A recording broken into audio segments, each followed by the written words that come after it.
जिस आदमी के दांत चीसते हों, किसी आदमी की सेंसिटिविटी बहुत डिस्टर्ब हो गई हो, ठंडा गर्म बहुत ज़्यादा लगता हो या उसकी परत कमज़ोर पड़ रही हो, ऐसे व्यक्ति यदि इन प्रयोग को करें तो निश्चित रूप से उनको लाभ मिलेगा। बहुत से लोगों के मुंह से बहुत बदबू आती है जी। ये मंदाग्नि का रोग है, यही पायरिया में कन्वर्ट हो जाता है, दांतों से पस पड़ना, खून पड़ना ये होने लगता है। तो ऐसी स्थिति से बचने के लिए यदि हम नीम की, अखरोट की और बबूल की, इनकी दातुन क्रमशः करते रहें तो हमको बहुत लाभ मिलता है। नमस्कार दोस्तों, मैं हूं Himanshu Bhatt. The health show में आज हम बात करेंगे दांतों की मजबूती के बारे में, क्योंकि हमारे खानपान की वजह से हमारे दांतों की समस्या बहुत ज़्यादा बढ़ चुकी है। तो इसलिए आज हम डॉक्टर दीपक कुमार जी से जानेंगे कि कैसे आप आयुर्वेद के माध्यम से और घरेलू नुस्खों के माध्यम से अपने दांतों को स्वस्थ रख सकते हैं और मजबूत बना सकते हैं। सर, आपको मेरा प्रणाम। प्रणाम भगवान। सर, अगर हमें भोजन को अच्छी तरह से चबाना है तो दांतों की बहुत ज़्यादा उपयोगिता है, इसके बिना संभव नहीं है। लेकिन आजकल दांत कमज़ोर होते जा रहे हैं लोगों के, तो दांतों के कमज़ोर होने का कारण क्या है? हिमांशु जी, आपको याद हो पहले लोग गन्ना बहुत चूसते थे। हाँ। उनकी दांतों की एक्सरसाइज हो जाती थी। और अब लोगों ने खान पान अपना बहुत ख़राब कर लिया, मंजन प्रॉपर रूप से करते नहीं। पहले नीम की दातुन बहुत करते थे, हाँ। बबूल की दातुन बहुत ज़्यादा करते थे। तो नीम में बहुत अच्छे एंटीबायोटिक गुण हैं, और नीम की यदि हम दातुन करते रहें तो हमारे दांतों की जबड़ों की एक्सरसाइज होती है, और जो बैक्टीरिया डेवलप हो रहे हों धीरे धीरे ख़त्म हो जाते हैं। पहले लोग दांतों से ही अखरोट को तोड़ देते थे, लेकिन अब दांत बहुत कमज़ोर होते जा रहे हैं। और दांत हमारे शरीर के लिए कितने महत्वपूर्ण हैं आप ये देख लो कि किसी दिन हम ये सोचें कि बिना दांतों के हम भोजन करके देखें तो कर नहीं सकते। हाँ। और दांत गए तो समझो स्वाद गया। हाँ। दांत के बिना आदमी बिल्कुल स्वाद के लिए कम से कम मैं कहूँगा अपूर्ण है। हमको दांतों की नियमित रूप से सफाई करनी चाहिए।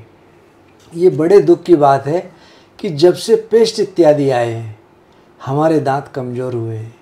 और यह बिल्कुल अक्षरतः सत्य है कि हमारे ऋषि मुनि बड़े बुजुर्ग जो चीज़ परिपाटी बना कर गए थे, यदि हम उस पर पालन करते रहें तो हमको कहीं किसी प्रकार की कोई समस्या नहीं आती।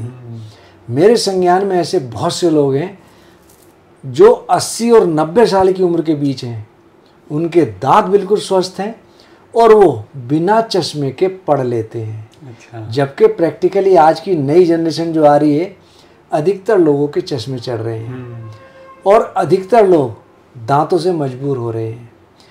कोई हार्ड चीज़ खाने में अपने आप को अक्षम महसूस करते हैं। पहले लोग बहुत मोटा खाते थे, मोटा पहनते थे, बिल्कुल स्वस्थ रहते थे। और जब से हमने अपनी लाइफ को बहुत इजी बनाया तब से दिक्कतें आ रही हैं। और हम अपनी दांतों की सफाई नहीं करते, उसके कारण हमारे मुंह के अंदर कुछ खाने के तत्व रह जाते हैं।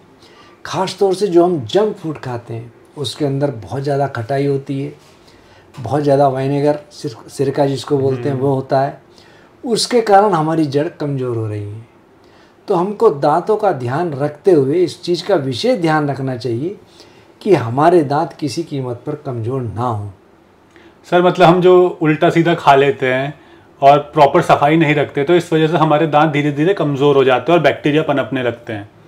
सर, हम इस पे अब आप हमें ये बताइए कि आयुर्वेद के नुस्खे क्या हो सकते हैं दांतों को मजबूत करने के लिए, क्योंकि मार्केट में जो हमारे टूथपेस्ट मिल रहे हैं, मार्केट में मिलने वाले ये टूथपेस्ट हमारे दांतों को साफ तो कर देते हैं लेकिन उसी के साथ साथ उसको कमज़ोर भी बना देते हैं, और हमारी जो सेंसिटिविटी बढ़ रही है, ऐसा लगता है कि शायद आजकल खाने की वजह से कम और टूथपेस्ट की वजह से ज़्यादा बढ़ रही है।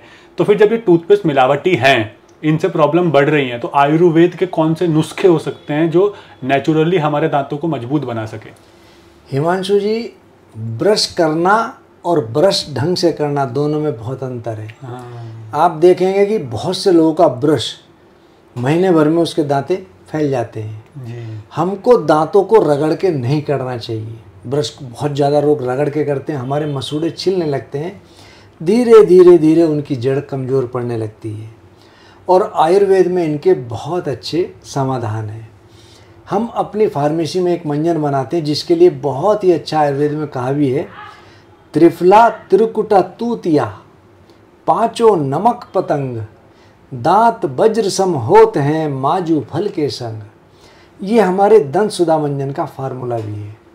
त्रिफला यानी कि हरड़ बहेड़ा आंवला जी।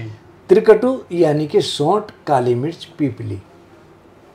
त्रिफला त्रिकटु तूतिया, तूतिया यानी कि नीले तोते की भस्म। नीला तोता बहुत से लोग कहते हैं कि ये जो है कॉपर सल्फेट जहरीला होता है, बात सही है, लेकिन जब इसकी भस्म बन जाती है और मंजन में बहुत कम मात्रा में डलता है तो हमको कोई नुकसान नहीं होता। हमको मंजन करना है, उसको पीना नहीं है। तो हमारे दांतों के अंदर जो बैक्टीरिया होते हैं इसके प्रयोग से बिल्कुल निश्चित रूप से समाप्त हो जाते हैं। त्रिफला त्रिकुटा तूतिया पांचों नमक, हमारे 5 प्रकार के नमक हैं। सेंधा नमक जो आयुर्वेद में सबसे अच्छा माना गया है जी। जब से हमने इस सेंधा नमक को छोड़ा, बीपी की नामक बीमारी हमने अपने शरीर में गिफ्ट ले ली। पहले लोग सेंधा नमक खाते थे, मोटा नमक आता था और लोग पिसवाते भी थे, इसकी बड़ी बड़ी चट्टानें भी आती थी। किसी प्रकार का कहीं कोई नुकसान हमारे शरीर में नहीं होता था। और एक छोटी सी आपको मैं बात कह रहा हूँ, हम व्रत रखते हैं, उस व्रत वाले दिन हम सिर्फ सेंधा नमक खाते हैं। हम भगवान के लिए जो चीज़ अर्पण करते हैं एक तरह से वो बिल्कुल शुद्ध होती है। तो हमने जब से समुद्री नमक अपनाया, ये हमारे शरीर के लिए बहुत नुकसानदायक घातक सिद्ध हुआ। जब किसी व्यक्ति को बीपी हाई हो जाता है तो डॉक्टर्स लोग लिखते हैं टेक लो साल्ट डाइट। मार्केट में लोना आता है, यानी कि लोना साल्ट का नाम है, सेंधा नमक ही है। तो हमको सेंधा नमक ही, आयुर्वेद में सबसे ज़्यादा वर्णन इसी का है जी। और हमको सेंधा नमक ही यूज़ करना चाहिए। सेंधा नमक, समुद्री नमक, औद्र नमक, बिड़ नमक और सांभर नमक, इनमें सर्वश्रेष्ठ हमारा सेंधा नमक है। इसको लाहौरी नमक भी कहते हैं, ये पाकिस्तान से आता है जी। तो त्रिफला त्रिकुटा तूतिया पांचों नमक पतंग, पतंग की लकड़ी आती है, दांत वज्र सम होते हैं माजू फल के संग। इन सबको सम भाग लेकर के हम कूट करके चूर्ण तैयार करें और उस मंजन को यदि हम उंगली से करें तो ज़्यादा अच्छा, और यदि हमको ब्रश से करना है तो ये कोशिश करनी चाहिए ब्रश बहुत रगड़ के नहीं करनी चाहिए। दूसरा, पहले लोग आँख के अंदर अंजन डालते थे तो उनकी आंखों में कहीं कोई दिक्कत नहीं होती। अंजन क्या होता है सर? जो हम दिवाली पर काजल फाड़ते हैं। अच्छा जी। और दूसरा, नाक में नहाने के बाद सरसों का तेल लगाते थे जी। तो कभी साइनस की, जुखाम की, बुखार की कभी समस्या नहीं होती थी।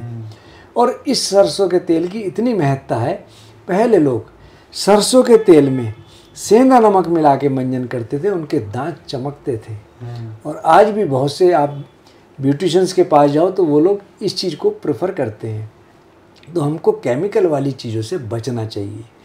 तीसरा, खाने का सोडा। यदि हम खाने के सोडे से मंजन करें तो हमको तब भी उतना ही लाभ मिलता है। बहुत से लोगों का कहना है कि हमको मंजन ही करना है, गीली फॉर्म में चाहिए, सूखे फॉर्म में नहीं चाहिए। तो आप सरसों का तेल, सेंधा नमक और खाने का सोडा, इन तीनों को मिलाकर लेसदार पेस्ट बना लें और इस पेस्ट को करें। आपको 1 दिन के अंदर अपने दांतों के अंदर आराम लगेगा। सर, इसमें सरसों का तेल, सेंधा नमक और खाने वाला सोडा जी कितना कितना मिलाना है? हमको पेस्ट बनाना है। हाँ। तो मात्रा उसी हिसाब से हम थोड़ा सा सरसों के तेल में मिलाया और जब वो पेस्ट बनने लायक हुआ, सामान कम हुआ तो उसमें थोड़ा और डाल सकते हैं।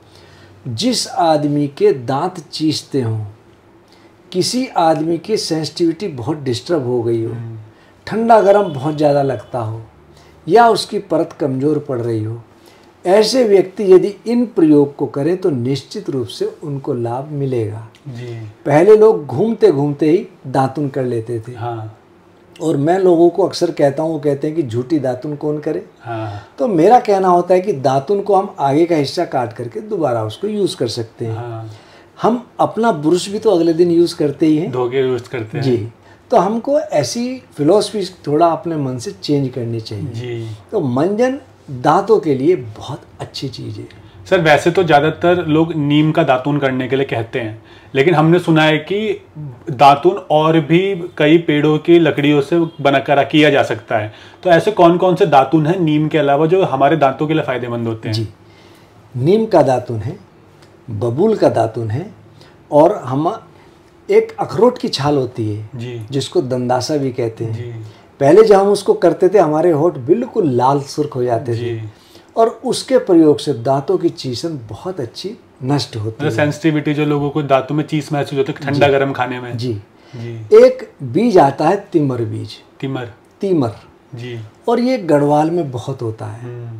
पहाड़ पे इसके फल और पेड़ लगे होते हैं, उनमें से बीज निकलते हैं। यदि हम एक बीज मुंह में डाल करके उसको वैसे ही चूसते रहें, जिन आदमियों का मुंह बहुत आता हो या उनके दांतों में बहुत ठंडा गर्म लगता हो, तो ये झाल मार के लार पैदा करता है। यदि हम उस लार को थूक दें तो दांतों की सभी समस्याएं इस प्रयोग से नष्ट होने लगती हैं। जी सर, मैंने कईयों से सुना है कि वो कहते हैं कि यूकलिप्टिस और पीपल, इसका भी दातुन किया जा सकता है। दातुन हम किसी भी छाल का या लकड़ी का कर सकते हैं जी।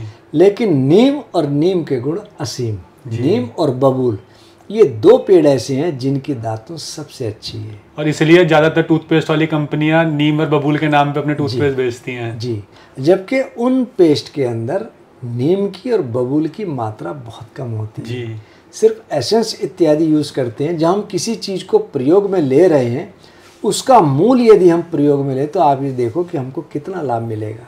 सर, दांतों की मजबूती के लिए तुलसी, पुदीना और एलोवेरा, इनको यूज़ कैसे करें? तुलसी, वैसे तो तुलसी के लिए कहावत है, तुलसी का पत्ता जो हरदम करे प्रयोग। हाँ। और यदि हम तुलसी का पत्ता प्रातःकाल 5 से 10 पत्ते आयु के हिसाब से निगल लें। तुलसी को चबाना नहीं चाहिए जी। और पहले कहावत थी कि तुलसी को चबाने से पाप चढ़ता है। हाँ। पाप कुछ नहीं होता। उसका पत्ता यदि हमारी जाड़ में रह जाए, क्योंकि तुलसी के अंदर मरकरी बहुत होता है, हाँ। तो वह हमारे जाड़ में कीड़ा लग जाता है, तो इसको हमको निगल लेना चाहिए। और तुलसी के साथ साथ एलोवेरा, एलोवेरा बहुत अच्छा पेन किलर भी है, हमारी एजिंग फैक्टर को कम भी करता है। मुंह पे यदि हम मालिश करें तो हमारे कील मुहासे उसको भी नष्ट करता है। और साथ ही साथ इसका जेल यदि हम इनको मिला करके ब्रश करें तो हमारे जो दांत हैं उनको मजबूती देता है, और मजबूती के साथ साथ उसमें ताजगी आती है। आपने देखा होगा बहुत से लोगों के मुंह से बहुत बदबू आती है जी। ये मंदाग्नि का रोग है, यही पायरिया में कन्वर्ट हो जाता है। दांतों से पस पड़ना, खून पड़ना ये होने लगता है। तो ऐसी स्थिति से बचने के लिए यदि हम नीम की, अखरोट की और बबूल की, इनकी दातुन क्रमशः करते रहें तो हमको बहुत लाभ मिलता है। सर, एक और चीज़ पूछना चाहूँगा कि दांतों के दर्द के लिए, दांतों की मजबूती के लिए या मुंह से आने वाली बदबू को दूर करने के लिए लौंग भी बहुत ज़्यादा फायदेमंद बताई गई है। तो ये लौंग का सही तरीका क्या है दांतों के लिए इस्तेमाल करने का? लौंग का तेल मार्केट में मिल जाता है। यदि लौंग का तेल आपको उपलब्ध ना हो तो जहाँ हमारे दांत चीस रहे हों या कीड़ा पड़ गया हो, उसको यदि एक फुआ अगर तेल का मिल जाए तो वहाँ लगाएं, और लगाने के बाद राल चुआ लें तो हमारी चीसन दर्द एकदम समाप्त होता है और कीड़ा जो लगा हुआ हो वहीं की वहीं रुकने लगता है। जी। यदि आपके पास लौंग का तेल उपलब्ध नहीं है तो आप एक लौंग ले लें, उसको वहाँ रख करके चूसते रहें, जी। आपको निश्चित रूप से लाभ मिलेगा। लौंग का आपको मैं एक प्रयोग और बताता हूँ। जी।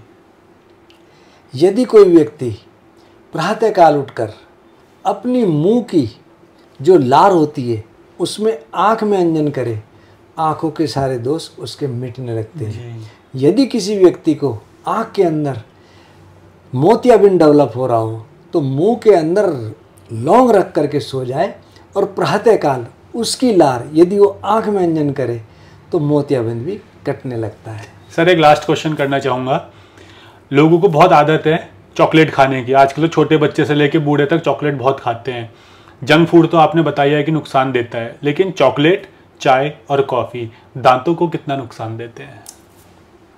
हिमांशु जी, कहा भी है, चाय तंबाकू डालडा जो नर करे प्रयोग उस नर को छूते हैं भांति भांति के रोग। हम लोगों को खाने पीने की अपनी जो पुरानी परिपाटी भूलने के बाद हमने जो नई परिपाटी अपनाई है हमारे शरीर के वो बिल्कुल भी अनुकूल नहीं है। चॉकलेट हम बचपन से ही लोग बच्चों को आदत डाल देते हैं, जो कि बहुत गलत है। हमारे पास खाने की बहुत चीज़ें हैं। हम चॉकलेट की जगह यदि उनको मूंगफली की आदत डालें, बादाम की आदत डालें, इस तरह की चीज़ें तो हमको शरीर में लगता है और हमारे शरीर में लाभ भी होता है जी। बचपन में मैं अक्सर एक बात कहता हूँ कि जब हम क्लास में पढ़ते थे किसी बच्चे के चश्मा नहीं होता था, लेकिन अब लोगों की आंखों में चश्मा इसलिए बहुत बढ़ता जा रहा है क्योंकि हमारे खाने में एक तो पोषक तत्वों की कमी हो गई, दूसरा मोबाइल, टीवी और कंप्यूटर का बहुत ज़्यादा यूज़ हो गया और हमारी फिजिकल एक्टिविटीज़ बहुत कम होती जा रही हैं। हमको अपनी दांतों की मजबूती के लिए कभी गन्ना चूस लिया, पहले लोग गाजर बहुत चबा करके खाते थे। गाजर के खाने से गाजर के अंदर सबसे ज़्यादा कैरेटिन होता है और हमारे बाल टूटते हैं या सफ़ेद होते हैं कैरेटिन की कमी से। तो वह तो सलाइवा के साथ जब हमारे पेट में जाती है हमको अमृत का काम करती है और दांतों की भी उसमें मालिश हो जाती है। पहले लोग मूली का सेवन बहुत करते थे, भोजन से पहले मूली चबा चबा के खाते थे। तो हमको दांतों की वर्जिश के लिए इन चीज़ों को अपनाना चाहिए जिससे कि हमारे दांत मजबूत हों और हम आगे भी भविष्य में अपने स्वाद का आनंद ले सकें। मतलब चाय, कॉफ़ी और चॉकलेट को हो सके तो कम कर दिया जाए। बिल्कुल अवॉइड करना चाहिए। टेस्ट के लिए लेने में कहीं कोई बुराई नहीं, लेकिन उसको हमको रेगुलर यूज़ में नहीं लेना चाहिए। सर आपका बहुत बहुत धन्यवाद कि आपने इतने अच्छे नुस्खे बताए हमें दांतों की मजबूती के लिए। उम्मीद करते हैं दांतों की मजबूती के लिए सर के बताए ये नुस्खे आपको काफ़ी लाभ देंगे। अगर आप जो दंतमंजन सर ने बताया है वो सर की फार्मेसी में भी बनता है और सर का कॉन्टैक्ट नंबर और एड्रेस नीचे डिस्क्रिप्शन और पिन कमेंट में आपको मिल जाएगा, वहां से आप कांटेक्ट भी कर सकते हैं। बाकी आपके अगर कोई क्वेश्चन है तो वो भी आप कमेंट सेक्शन में पूछ सकते हैं। हम कोशिश करेंगे अलग अलग वीडियोस के माध्यम से आपके प्रॉब्लम का सॉल्यूशन आपको दें ताकि आप इलनेस से वेलनेस की तरफ बढ़ सके। धन्यवाद। धन्यवाद सर। प्रणाम भगवान।